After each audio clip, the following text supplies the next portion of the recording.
Hey folks, so here at Earthshine Nature Programs and Trail Science, we're always working very hard on renewable energy projects that benefit our environment, our shared environment, and help to clean up our air, our water, our earth, and teach good practices when it comes to environmental conservation. And well, over the last couple of years, we've worked together with our students and concerned individuals and benefactors and supporters to build this amazing solar array behind me. And it now powers our building about 60% of our needs, as well as charges the battery on my Nissan Leaf electric vehicle. Now, we can do this here at our classroom because we've had great support from people like you, but out there in the world, people like you can do this as well. This is not just something that educational institutions and folks with funds can do. Anybody can do it. Solar is becoming so much cheaper all across the world. Part of that is because of economies of scale, new technologies that are allowing these systems to be lower in price, but also they're just becoming more readily available. Anybody can do this. Anybody can install solar on their home. In fact, one of my really good friends, her name is Coe, Colleen, Coe for short. She goes by Miss Coe. She's awesome and she cooks some incredible food. She's a master chef, and she just recently installed solar on her house as well. It's about a mile from here. Why don't we go check it out?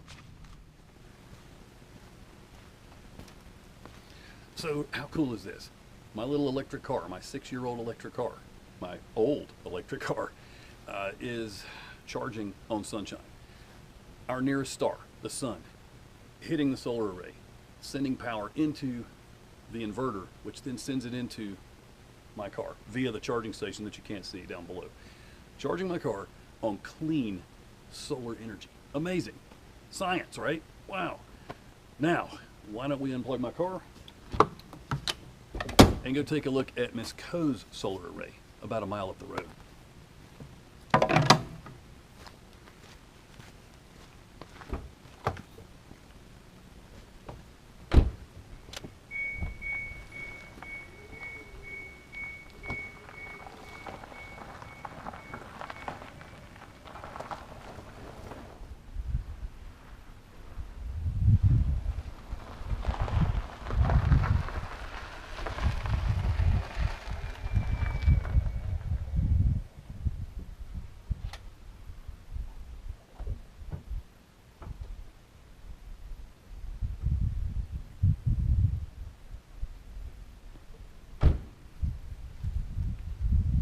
So I'm here at Miss Coe's, and she's around here somewhere, so let's see if we can find her.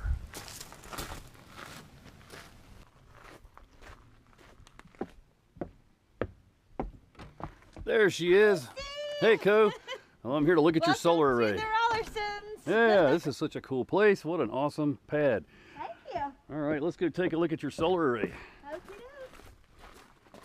It's very tiny, as you can tell. Well, you have a tiny house, so you don't need a really big solar array. No, I'm teasing. It's very large to me.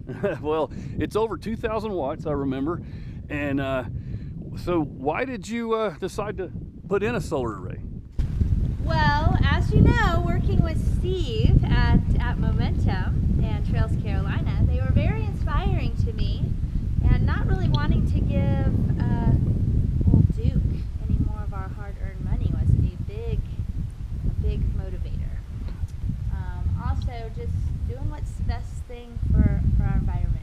Exactly. Those are all great reasons, and I applaud you for your dedication to taking care of the earth, and also, this is a big educational project for Finn, your son. Oh yeah, it is. It's been really neat to see him learning about it, not only in school, but from this whole experience as well. And I think he's really proud of it. Oh, that's awesome. And he'll tell his friends, and maybe they'll come over and meet or see your place and see the solar array and our and learn. Neighbors too. We've really inspired our neighbors. So I wouldn't be surprised in the next couple of years if you see a solar farm up here.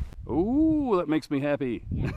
Excellent. So that's all I'm going to say about that. Okay. But yeah, that's in the works. So, Oh, a solar farm. That's the first I've heard of that. yeah, that would be great. That would be so nice. It would be what will we call it? I don't know, but The Sky Valley Solar Farm? I think we all need to support that. Oh, It's a great area yeah. for that. Definitely. We're a little bit more in the trees than some of the people that own land around here have spots that will be perfect for it. Ooh, that's exciting. So yeah, we had to kind of fit it in where we could, and it worked out great. Yeah, it's beautiful. I'm going to come around here and look at it from the other angle from up on your porch. Let's take a look. Yeah.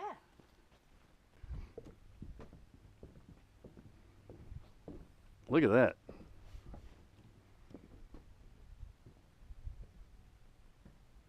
And Will is laying down there in the driveway just watching.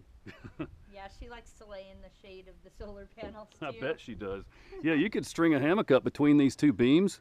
How Yeah, cool we're would that be? actually going to put like a little sitting, we've just laid some grass seed down, so you'll have to come back and tape it Yeah. in the summertime, see how it looks in the summertime. Oh, definitely. And you got a lot of really nice micro inverters. These are in-phase micro inverters.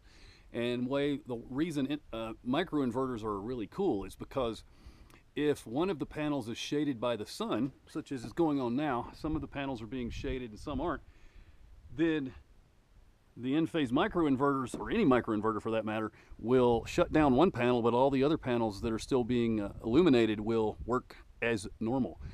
With my system back at the Science and Nature Center, we have an inverter that is, well, we have one inverter. The entire array goes through. So if shade falls on one panel, it affects the entire output of the array. So this is a much more advanced system, and you will get more efficiency from this system because of these microinverters. Oh, that's awesome. I didn't know that. I'm learning something every day. Well, let's see. Look at this place you're powering here. So you're powering your house. Does your house have a name? It's called The Shack, or The Love Shack. That's awesome. And it's a big one-room shack. I don't call it a shack. I think it's just incredible. Look at the passive solar you have with these big windows. And how hot did you say it gets in there, Co? In the winter time, it gets up to almost 90 degrees in there in the afternoon. And that's just solar power, isn't it?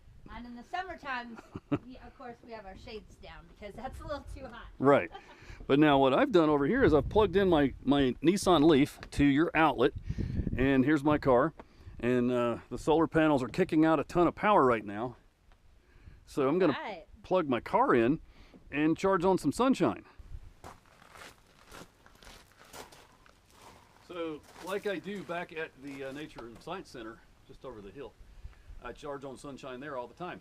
Well, Co can do the same, but wait, you have a Volvo. You need an electric car, Co. I know I do. That's the next step, Steve. Is it really? Uh-huh.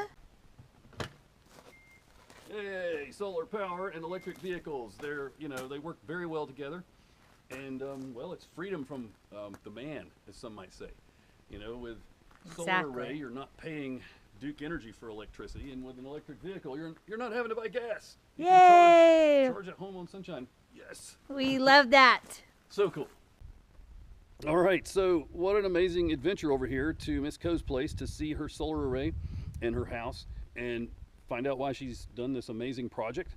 And so yeah, go solar and Go solar! go electric. Woo! Yeah, and that's all for today. Thanks, Steve. Yeah, thanks, Co.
So it never ceases to amaze me how incredible it is to be able to harvest energy from the sun and turn it into electricity that you can use in your home, in your car, anywhere. That's just incredible. I don't know why more people aren't taking advantage of this. I really don't. Will, you're silly. You having fun down there, Willa?